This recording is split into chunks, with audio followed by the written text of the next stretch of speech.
Welcome back to the deep dive. Today we're definitely shifting gears a bit. Oh, yeah, we are. I'm trying to set a vibe here that I can only really describe as cosmic chill. I like that. Cosmic chill. Yeah, like imagine we're just hanging out, right? Sinking into the couch, just maybe dimming the lights a little bit. We are comfortable, hmm and we're ready to unpack some wisdom that is equal parts profound metaphysical theory and honestly, some of the most hilarious practical advice I have ever read in my life. It really is a totally unique combination because it's rare that you get a source material that covers, the nature of interdimensional birth and the proper selection of a soap dish in the same breath. Right? Usually those are two very different sections of the bookstore. Exactly. I was actually trying to think of how to pitch this to you, the listener, before we started recording, and here's what I came up with. Imagine a Ghostbuster. Okay, Ghostbuster. Right? Someone who understands the unseen world and spirits and energy, all of that. But instead of trapping ghosts with a proton pack, he's actually an interior decorator and also a life coach. And he's speaking from beyond the veil. That is the exact energy we are dealing with today. That is actually surprisingly accurate. We are looking at session 351 of the Seth Material. Specifically, this is from the early sessions, book 8. Let's give them the exact date on that, too. Right. So the session itself was recorded on July 10th, 1967. A summer night in '67. The summer of love. Just picture the setting for a second. You have Jane Roberts and her husband, Robert Butts, in their apartment in Elmira, New York. It's hot. The windows are probably open. Maybe you can hear the sounds of the 60s drifting in from outside. Yeah. And Jane goes into a trance state to channel this personality essence known as Seth. Right. And for those who might be new to this, or if you're skeptical, which is healthy, by the way, we love skepticism here, Seth is described as an energy personality essence no longer focused in physical reality. Basically speaking through Jane. Exactly. In the transcripts, Jane is referred to as Ruburt, that's her entity name, and Rob is Joseph. Rob is sitting there furiously transcribing everything by hand in shorthand. It's a very intimate analog setup for such high concept material. It really is. And before we dive into the deep end, and believe me, we're going deep today, we have a bit of a mission statement. We want to explore two massive themes that totally collide in this session. Two very different themes on the surface anyway. Yeah, first we want to look at how your physical environment, down to the literal paint in your bathroom, reflects your inner psychological state. I'm calling this the feng shui of the soul. It's essentially interior design as psychoanalysis. And then secondly, we are going to look at the massive, heavy metaphysical trade-off between having biological children and having a creative birth. Which is such a huge topic. It's a trade-off that I think a lot of creative people grapple with subconsciously, but right here in this session, it is spelled out explicitly. Now, we do have to handle our business first. Right. We need to give a huge credit to the Seth Material and the publisher New Awareness Network. Yes, absolutely. Yeah. This deep dive is for educational purposes only. We are declaring that this is distributed free of charge on all major platforms. We're just two people fascinated by this stuff, but we are not the source. No, we're just the guys reading the map. Right. If you find what we talk about today interesting, do not stop here. You really need to go to the source. Right. We strongly encourage you to study the original books. You can find them at the New Awareness Network website and bookstore. Which is sethcenter.com/the early sessions. Yes, go buy the books, support the publisher. That is how this incredible wisdom stays available to the public. sethcenter.com/the early sessions. Bookmark it right now. Put it in your browser tabs. Okay, are you ready to rearrange the furniture of the mind? Oh, I am more than ready. Let's do it. So let's jump straight into the first segment. The feng shui of the soul, or as I wrote in my notes, interior design from beyond. In this session, Seth, who is this incredibly wise multidimensional entity who has likely seen the rise and fall of entire civilizations, he starts critiquing Jane and Rob's apartment. And he really does not hold back. He starts with the kitchen, right? He does, and it's fascinating because usually when we think of channeled wisdom, we expect sweeping generalizations about love and light. We expect we are all one or the universe is expanding. Sure. But Seth is literally looking at their kitchen wall and essentially going, I don't like what you've done with the place. Specifically, the trees. Jane or Ruburt had painted some trees on the kitchen wall, and Seth takes one look, metaphorically speaking, and says, quote, not beneficial symbols. Right. He points out that they were winter trees done in black. Black winter trees in the kitchen. Now think about the psychology of that. The kitchen is the hearth. It's the center of nourishment. It's where you feed the body, where you gather to sustain life. And Jane has painted black leafless winter trees right there on the wall. It sounds a bit goth for a kitchen, to be honest, like Yeah. pass the cornflakes and also remember you will die. Exactly. But why is that an actual problem energetically? Is it just an aesthetic preference? Like, is Seth just saying, I prefer landscapes or watercolors? No.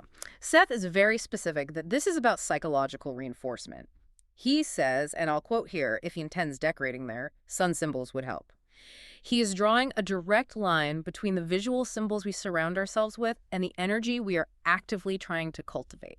So winter and black represent stagnation. Exactly. Stagnation, coldness, a lack of growth. Whereas sun symbols represent life energy projection, warmth. That makes total sense. Seth is essentially saying, why are you reinforcing a winter state of mind in the place where you eat? It's a form of subconscious programming. You look at the wall, you see dead trees, your subconscious registers a lack of life. Right. And you do that every morning for 3 years. It has a serious cumulative effect on your psyche. It really makes you look around your own house, doesn't it? Like, what winter trees do I have hanging on my walls right now? Sure. I actually have a painting of a shipwreck in my office. I've always thought it was cool, but maybe that's why I always feel like I'm drowning in work. That is exactly the kind of connection Seth wants you to make. Visual symbols aren't neutral. They are active participants in your consciousness. Wow. But if you think the kitchen critique was harsh, wait until we get to the bathroom. This is where the session gets incredibly granular and honestly pretty funny. The bathroom of desperation. Mm. This was easily my favorite part of the session. Seth goes on this savage takedown of their bathroom decor. It is brutal. He says the bathroom should be redone and gaily. He calls for a complete change of color. He wants it gay and bright. But why? I mean, why does an interdimensional consciousness care about bathroom tile? This is the core insight of this whole segment, really. Yeah. Seth explains that for Jane, the bathroom represented the place where he faced the results of conflict, his symptoms. All right. We have to remember Jane suffered from rheumatoid arthritis and various physical ailments over the years. Exactly. So the bathroom wasn't just a utilitarian room. It was where she was confronting her body, her pain, her stiffness every single morning. It's where she saw the physical reality of her limitations. Yes. Seth says the room had, quote, collected about it the atmosphere of Ruburt's desperation. Collected the atmosphere. That is such a heavy concept. That a room can basically collect an emotional state. We tend to think of rooms as empty boxes, just drywall and studs. But Seth is saying the walls, the tiles, they actually soak up your emotional vibration. How does that even work? Well, he isn't necessarily saying the drywall has a soul or that it's haunted in the traditional paranormal sense. He's talking about association and memory loops. Like a psychological anchor. It's a biofeedback loop. You feel desperate. You go into the bathroom. Your brain associates that visual environment, the color of the tile, the smell of the soap, with the profound feeling of desperation. Right. So the next time you walk in the environment, immediately triggers the memory of the emotion. The room holds the vibration because you keep projecting that vibration onto it. So Seth's solution isn't just about aesthetics, it's energetic disruption. He's trying to break a literal Pavlovian response. Precisely. And he gets incredibly specific to prove this point. He says the soap dish in the shower should be replaced. A soap dish. And he adds the bath mat should be put away for some time. Could you imagine? You are sitting there channeling the secrets of the universe, asking about the nature of God, and your spirit guide says, hey, buy a new soap dish. That one is bringing down the vibe. And hide the bath mat. He actually says it may be used later in the future. Just put it in timeout for now. The humor is undeniable. An interdimensional entity micromanaging bath accessories. But let's break down the actual mechanism. Why the soap dish specifically? Because when Jane was in the shower feeling pain, struggling to move, what was she looking at? The soap dish. Exactly. That everyday object became a totem of her pain. Seth says inner knowledge is reflected in new physical ways. By changing the physical object, getting rid of that specific soap dish that you stared at while you were crying or in pain, you dissipate what he calls lingering ghost images and associations. Ghost images. That's the phrase that stuck with me. We haunt our own houses with our past emotions. Yes. Every time Jane saw that soap dish subconsciously, it triggered the memory of the pain she felt the last time she used it. Replacing it breaks the pattern. It forces the brain to see something new. Which allows for a new emotional response. It clears the cache, so to speak. It's like rewriting the code of the room. And he doesn't stop at the bathroom. He also mentions the wardrobe purge. Yeah. The black boots should not be worn next year. Jane had these black boots. Seth wants them completely gone. And the stockings, too. He says whatever stockings or winter legwear he has should be discarded. Again, it's about shedding the skin of the past. Because if you spend a winter being sick, depressed, and cold in a pair of black boots, those boots are now artifacts of that trauma. They literally carry the heavy energy of that time period. It's Marie Kondo, but on a strict metaphysical level. It's not just does this spark joy, it's does this hold the ghost of my past suffering. Precisely. And for the listener, this is the first big takeaway of this deep dive. Look at your environment right now. If you went through a bad breakup, a depression, a prolonged period of illness, do you still have the black boots from that time? Do you still have the soap dish? Because if you do, it might be time for a gay contrasting color. A complete change of color.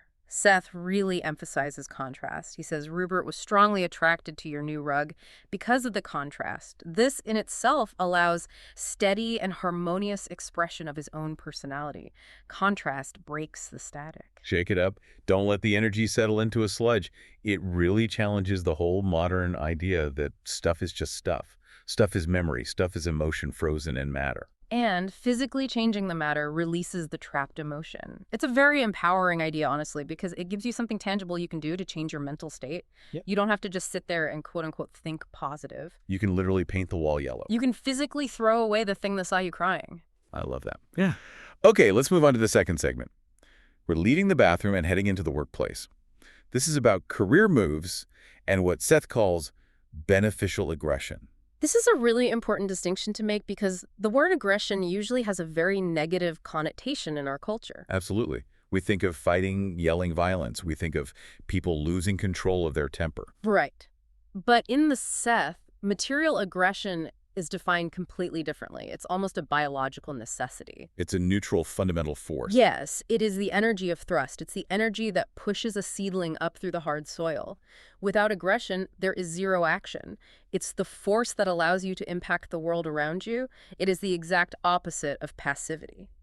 So in this session, Seth is talking about Jane's ESP classes. She was teaching people how to develop their own psychic abilities, which, by the way, was quite a bold thing to do in 1967. Very bold. And Seth predicts they will do well. He says the classes will serve as a, quote, beneficial outlet for his aggressions. Meaning, instead of that energy turning inward and attacking her own body, creating symptoms like the arthritis, it flows outward into teaching, into leading a room full of people. Exactly. He says this energy has built up for some time and will now be released in springs of enthusiasm and energy directed outward through the teaching encounter. This is a crucial point for anyone dealing with autoimmune issues or chronic stress. Seth seems to be implying that physical symptoms are often just blocked energy that is nowhere else to go. That is a core tenet of his entire health philosophy. We generate energy constantly. When you block that natural aggressive thrust, when you try to be too nice or you swallow your words, that energy doesn't just disappear. Because physics tells us energy cannot be destroyed. Right, it implodes. It attacks the self. It becomes physical inflammation or disease. Which leads perfectly into the specific career advice Seth gives. Jane was apparently working a job with a man named Mr. Miller, and she was also considering a job offer at a nursery school. And Seth is very clear here. He says full steam ahead. He advises Jane to give notice to Mr. Miller. Quit the job. Get out now. And he also tells her to say no to the nursery school proposition. This is fascinating because he diagnoses exactly why Jane is hesitating to turn it down. He says a touch of this docility operates in that he fears saying no to the nursery school proposition. Docility. That is the true enemy here. We usually think of docility as being good or manageable, like a docile child is a good child. But Seth frames it as a fatal weakness. For a creative, sensitive person like Jane, docility is a trap. It's the fear of asserting boundaries. It's the fear of saying no that doesn't align with my true path. So Seth is pushing her to use that aggressive energy to just clear the deck. Quit the dead-end job, say no to the distraction, and focus completely on the classes in the book. It's the ultimate struggle of the sensitive creative type, isn't it? We want to be helpful. We want to say yes. We don't want to rock the boat. But Seth is saying rock the boat. In fact, paint the boat a different color and sail it in a completely new direction. And notice the connection back to the apartment decor, too. He says, your own work will improve as you make the changes in your room I have advised. Oh, wow. It's all one continuous system. It's totally connected. You clean up the physical environment, you clear the psychological ghosts, you free up the aggressive energy, and then you apply that newly freed energy directly to your career. It's a holistic system. It's so interesting that he sees saying no to a perfectly fine job offer as a literal act of health. It is. It's an act of self-definition. If you don't define who you are by saying no to what you aren't, your energy just gets diluted. And diluted energy leads right back to stagnation. Which leads right back to those black winter trees we talked about. Exactly. It really is a system. Now, speaking of systems and huge life choices, we have to talk about the third segment, the cosmic trade-off. This is the core of the session, in my opinion. This is where we get into the really heavy stuff about children versus creativity. Yeah, and it actually starts with a joke, which I absolutely love. Apparently, Rob and Jane subconsciously were projecting a sort of parent role onto Seth. Which is a natural human thing to do. He's the wise teacher. They are the students. He protects them. He guides them. So psychically, they're treating him like a father figure or sometimes a child figure, depending on the emotional moment. But Seth catches this projection immediately and plays with it. He does. He says, and I quote as to my being your child, and the transcript notes he's amused here, I am somewhat reluctant to say mama or dada. It's such a beautifully human moment from a non-human source. I am somewhat reluctant to say mama or dada, but he uses that joke to pivot into a deeply profound theory about focus. The theory of focus. Yeah. Break this down for us because this feels like the technical heart of this whole deep dive. Seth distinguishes between two types of people, or rather two types of primary focus. He says those completely focused in physical reality will look for their prime fulfillment within it. They will also have children. Okay, so if you are 100% invested in the 3D world, the physical game, your ultimate creation within that game, is a biological child. Right. That makes biological sense. Biology drives us to reproduce. It's the continuation of the physical line. It is the ultimate act of physical creation. But then he says those who are not completely focused in physical reality will look for other ways of fulfilling their needs. As a rule, they will not have children. Wow. As a rule, that is a very strong statement. It sounds almost controversial today, where we constantly feel like we have to have it all. Career, family, spiritual enlightenment, everything all at once. He does clarify that there are exceptions, of course. He isn't saying spiritual people can't have kids or that parents can't be spiritual. But generally speaking, he's describing a strict trade-off of energy. He calls it a matter of banking your energy. Banking it. If your focus is primarily on the mental, the psychic, the dimensional, you are directing your creative life force away from biological reproduction and towards something else entirely. And in Rob and Jane's specific case, they didn't have children. And Seth explains that this wasn't an accident or a tragedy. It was a deliberate choice of the soul. He says, quote, you did not want children physically speaking. You wanted to reach out in the way that people do when they have children. You wanted something that your work provides, but in a different fashion. That is so incredibly validating for anyone listening who has chosen a child-free life to pursue art or science or spirituality. It's not that you are barren or missing out on the human experience. Yeah. It's that you are seeking fulfillment in a totally different dimension. You're building something else. And here is where it gets really tricky. Seth talks about the birth principle. He says that the sessions themselves, this literal contact with Seth, represent a birth. Out of the womb of Earth into a new dimension. That is the exact quote. He says the birth principle is also here on your parts in that the sessions involve a projection into a reality that is largely new and a birth on your parts. So the Seth material itself is their baby. Literally, in terms of energy dynamics, Seth explains that the sexual and creative energy that usually creates a biological baby was transmuted to create this psychic bridge to another dimension. But you can't spend the same dollar twice. Exactly. That's the huge insight here. We have a finite amount of life force or creative currency. You can spend it on raising a family, which is a beautiful, deeply valid physical creation. Of course. Or you can spend it on birthing a new philosophy, a major work of art, or a psychic bridge. But doing both with full intensity is incredibly difficult simply because of the massive energy required for either. He even explicitly mentions the hidden man-woman symbolism in the sessions. Yes, he says there's some sexual basis in the hidden man-woman symbolism in this respect, this being on a psychic level. He's saying the dynamic between Rob and Jane, The specific male and female energies they brought was absolutely necessary to conceive this material, just as it's necessary to conceive a human child. So Rob asking the analytical questions and Jane opening up to channel that as the act of procreation on a psychic level. It's the classic alchemical marriage. Rob provides the structure, the logical questions, the grounding. That's Joseph. Jane provides the intuitive opening the vessel. That's Ruburt. Together, they birth Seth into the physical world. It takes two polarities to create a third reality. And Seth points out that if they had had a biological child, this simply wouldn't have happened. He says if you had a child, it would have been much more difficult for you to make communication with me because of the direction of your own energy and focus. Because a child requires intense physical focus. Diapers, feeding, physical safety. That pulls the consciousness firmly and relentlessly into the 3D world. To reach Seth, they had to be somewhat loose in their physical focus. They had to be untethered enough to float up. That is a staggering trade-off. It recontextualizes their entire lives together. It wasn't a lack of children, it was the presence of Seth. It really helps explain the why behind the deep sacrifices many creators make, and I think it removes the guilt. If you aren't reproducing biologically, you aren't failing nature or society. You are just reproducing on a different plane of existence. Okay, we need to take a breath after that heavy metaphysical download. That is some serious structural theory of the soul right there. It really is. Well, let's move to the fourth segment, which I like to call peanut oil art and chaos. The transition from interdimensional birth to literal salad dressing is one of the things I love most about Seth. It keeps us grounded. It's amazing. So right in the middle of all this deep talk about souls and dimensions, Seth suddenly starts giving health tips. Just out of nowhere, tell him to use peanut oil in his salads. Why peanut oil? Is there a magical metaphysical property to peanuts? He doesn't elaborate deeply on the chemical composition in this specific session, but he's very insistent. Peanut oil in salads, and he even suggests rubbing it directly into troublesome body parts. Yeah, Rob asks, how about rubbing the peanut oil into parts of his anatomy that bother him? And Seth replies, this is always beneficial for him.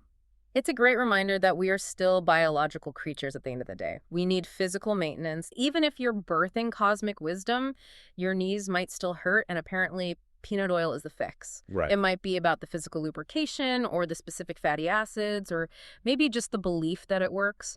But the core instruction is clear. Take care of the physical vessel. And he casually throws in yellows and blues are good. Just dropping a little color therapy in there too. Which ties right back to the decor discussion. Yellow is the sun life projection. Blue is often associated with calm and healing. It's completely consistent. He wants them surrounded by life-affirming frequencies. He's building a supportive ecosystem for their work. But then we get to the art advice. And this, to me, is the second most profound part of the entire session after the birth concept. Absolutely. Rob is a painter, and Seth specifically critiques his choice of paint medium. This is the order versus chaos discussion. So Rob prefers tempera paints. For those who don't know, tempera is very fast drying and very controlled. You can do incredibly precise lines. It stays exactly where you put it. It's an ancient medium, very structural. It's orderly, it behaves, it doesn't talk back to the artist. It doesn't. And Rob fears oil paints. Why? Because oils are inherently messy. They stay wet for days or even weeks. They blend, they smear, they're unpredictable, they smell. They are alive in a way tempera just isn't. They are chaotic. And Seth absolutely nails him on this. He says you have feared disruption, not realizing that it results in creation and, yes, in birth. From the chaos of which you are frightened, you make your order intemperate. That hits so hard. Think about how many of us stick to the tempera paints of life. We stick to the safe job, the rigid schedule, the known routine because we are utterly terrified of the mess. We want control above all else. But Seth says, quote, you could, however, do some excellent oils if you could rid yourself of the fear that they represent. The overarching lesson here is that true creation requires willingly entering the chaos. You have to be willing to get your hands dirty. You have to be willing to let the colors bleed into each other. If you control everything too tightly, you literally strangle the life out of it. It's the difference between a technical drawing and a true masterpiece. A technical drawing is perfect, rigid order. A masterpiece usually has a soul that was born from at least a little bit of chaos. Exactly. And Seth links this deep fear of chaos right back to Rob's childhood. This is the psychoanalysis part coming full circle. He mentions that Rob resented his mother's house cleaning. Oh, right. He says you resent your mother's frequent house cleaning. You deeply feared that in rearranging her house, she was merely playing with surface arrangements and would not touch the deeper dilemmas of the family. It's such a brilliant insight into Rob's psyche. Rob saw his mother cleaning and endlessly rearranging furniture as a way to avoid the real, messy emotional chaos of the family. She was creating surface order to hide the deep dysfunction. And conversely, he feared that if she actually did disrupt things, the status quo, which was unpleasant but bearable, would collapse into pure chaos. So Rob learned early on to fear disruption. He learned that change equals grave danger. He learned that messing with the environment leads to instability. So as an adult, he paints with tempera, he keeps things tidy, he actively resists changing the bathroom decor. It all connects. And Seth is directly challenging him. Buy the oil paints. Let it get messy. That is where the actual growth is. It's amazing how he ties the whole session together. The bathroom renovation is a necessary disruption of the status quo of the house. The career change is a disruption of the safe docility of the job. The oil paints are a disruption of the rigid control in his art. It's the exact same message on 3 different levels of reality. Disrupt the stagnation. Invite the chaos in. Trust that on the other side of that chaos is a new birth. Because you cannot have birth without a little bit of blood and mess. That's just physical reality. Whether it's a physical child or a massive psychic breakthrough, you have to go through the messy part to get to the new life. Wow.